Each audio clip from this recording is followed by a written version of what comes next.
Howdy. Welcome back to The Truth, where today we're going to be covering the Buffalo Bills. The Bills right now are about $52 million over the cap. They have the second most cap, or they have the second most cap usage in the NFL right now for the 2024 offseason. Now, with that being said, that's not good, but it's not terrible. You can maneuver things around if you're willing to. It depends on how the Buffalo Bills organization views themselves. If they still view themselves as contenders and trying to contend, or if they want to view themselves as, hey, let's kind of take maybe you try to stay the same, but get younger, get cheaper. That's also a possibility. Now, there isn't a lot of news for the Bills, but the Bills will have to make a lot of decisions. So far, throughout my research, I haven't seen any rumors, any coverage of players or possible trades. All of it has been silent. So it will be very interesting to see how they will attack this offseason. That being said, here's the mock draft I went through. With the mock draft, I was able to address every single position where they didn't have a second stringer going into this offseason.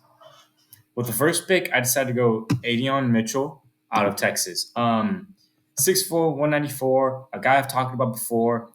Quick, good polished route runner. I think with his frame, how much I think he can put on him, weight on himself. I think he can become a really good receiver.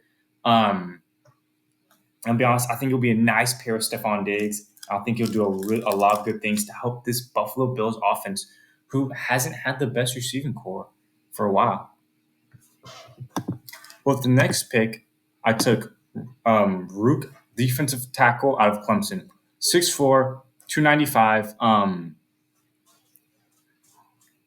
He's not a bad football player. He's really disruptive. He moves around on the line, so he has a lot of versatility.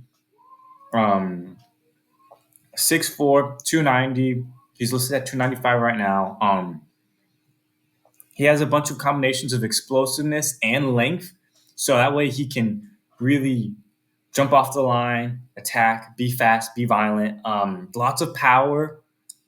One thing I do love about him is his pursuit and his ability to try to go out there and willingness to go make those tackles and go chase down defenders. That's something I like about Rook. I think it's a nice addition to this Clemson defensive line, to the fact that they face quarterbacks like Joe Burrow. They face quarterbacks like Lamar Jackson, like Patrick Mahomes, who you need defensive tackles who can generate pressure. Not only that, but also go help chase down these guys. With the third pick, I addressed linebacker Junior Colson, linebacker of Michigan, 6'2", 228. Like I said before, I've talked about this guy before on the channel. Really good linebacker. He's the guy who's going to be patient. He's going to read the holes. He's going to drop back into coverage. He's kind of going to be that all-around linebacker that you need, that the Buffalo Bills need. Some things are going to be interesting to see what happens with the fact that they do have a lot of questions going into this offseason with their linebacking core. So it's going to be like, how will they address it? How will they decide to fill that position? While they do have some young talented guys, they are missing. There is going to be a couple guys who need to be filled in for key depth. How are they going to approach that? Is it going to be through free agency, re-signing guys, or is it going to be, hey, let's move on with the draft? You know, the Bills are one of the teams who have more of a young, promising linebacking core that just, with only time will tell. But with that, they still do lose guys. So it's going to be really interesting to see what's going to happen with them, needless to say. With the fourth pick 128, I have addressed their last starting positional need coming into this offseason, which was guard. With Layden Robinson, Texas A&M.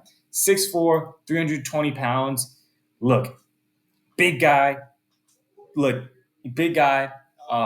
guy. The only thing with Layden is he's this late for a reason.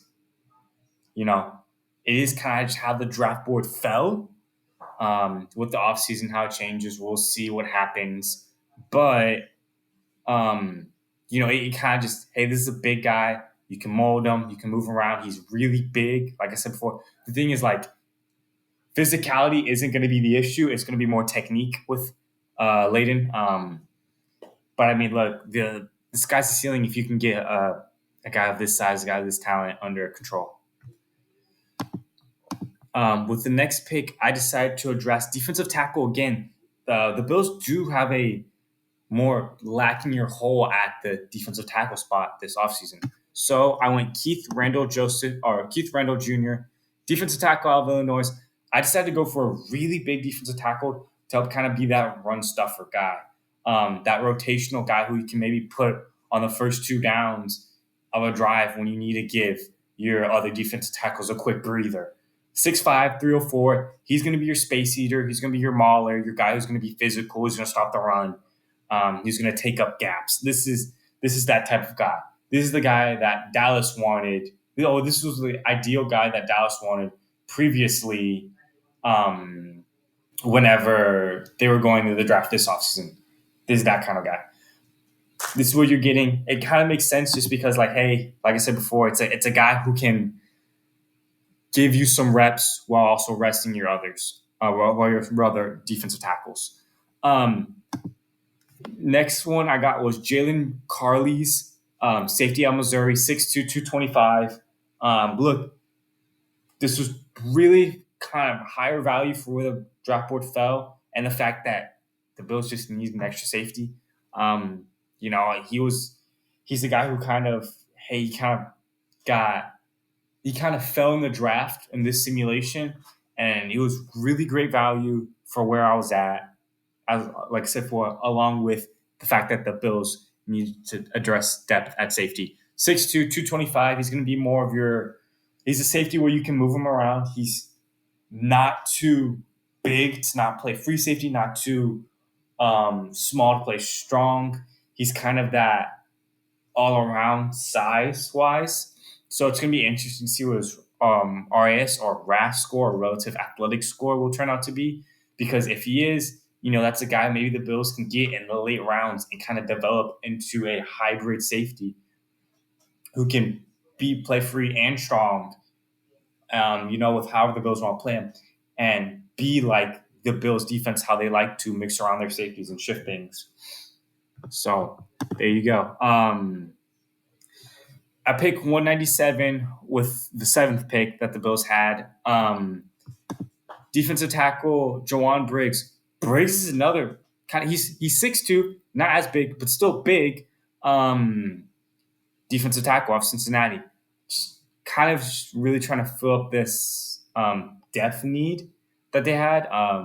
Like I said before, you're not really going to find, you most of the time you really won't find these star-studded defensive tackles in the round. So he's kind of one of those guys where it's like, hey, if you can work with him, if you can get him up to a potential good backup, then that's a win. That's a W. That's it's really good for cheap value when you are so much against the cap. I know it doesn't start right now, but like I said, I did talk about he's about 6'2", I think 280, 290. Don't quote me on that though. Your typical defensive tackle size. After that, I decided to address receiver one more time, which was another need in Whittington out of Texas. 6 foot, 204, slot receiver, more like a running back. We've talked about this guy before.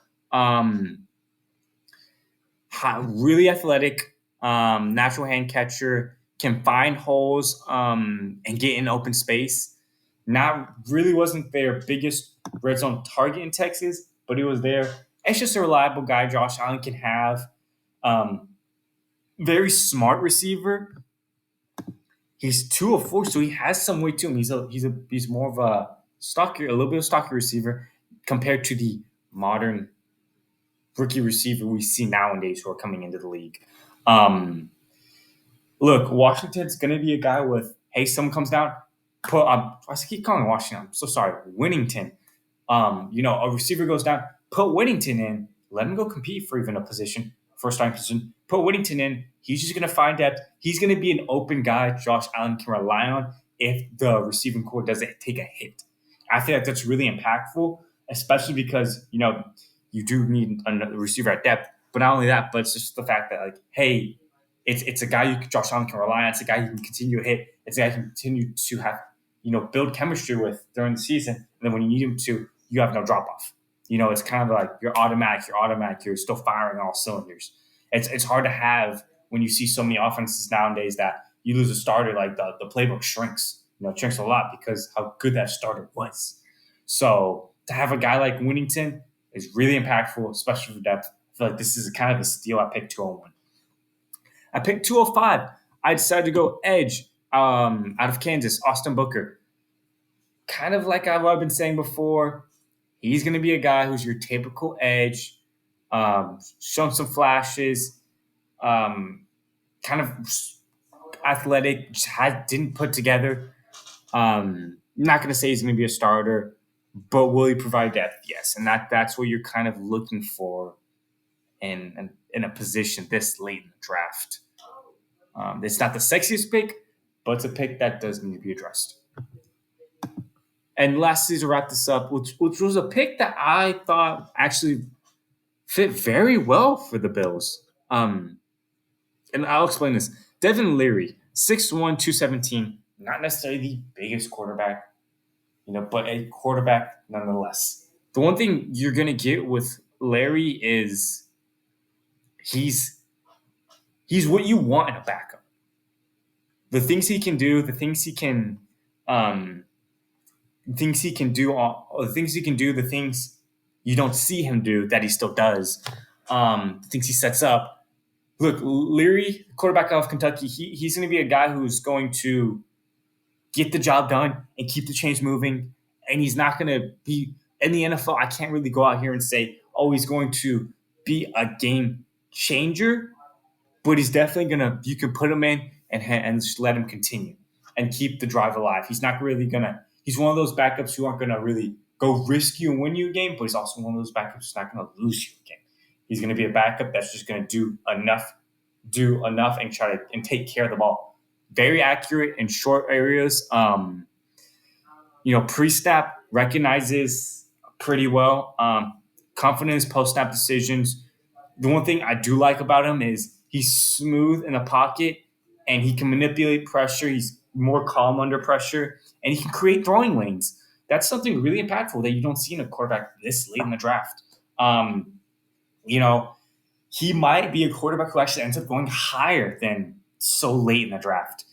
But if he does fall to the Bills, I think this is a great pickup in case Allen goes down for maybe a game or so, or something happens that's nonetheless not good. He can keep the rest of the season afloat. I won't say anything in the playoffs, but he can keep the rest of the season afloat as a rookie. So, very promising guy. Lots of things to look forward to. I do want to talk about the elephant in the room. $52 million of cap. Look, there are a lot of things the Bills can do, and I actually want to talk about this in depth, really. With Baltimore kind of played around with it because they don't necessarily have to. I think the Bills do have to restructure some guys. Without wanting to tank your season, it's going to be really difficult. For the Bills, you have to, like I said before, you have to restructure guys to keep this season going, to keep your competitiveness going, and to be able to build a quality team around Allen. You're going to have to kick that can down the road and bite the bullet later.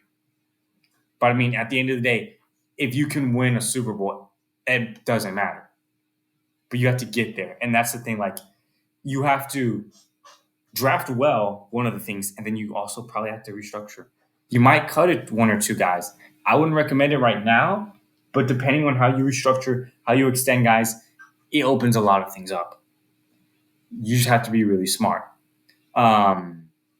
Now, like I said before, you could take we're going to take a down year just to be better throughout the rest of the year, which is possible too. There are a lot of directions the Bills can go. It really just depends on where they see themselves and how much better can the Buffalo Bills get. Other than that, thank you all for watching. I will talk to you all next.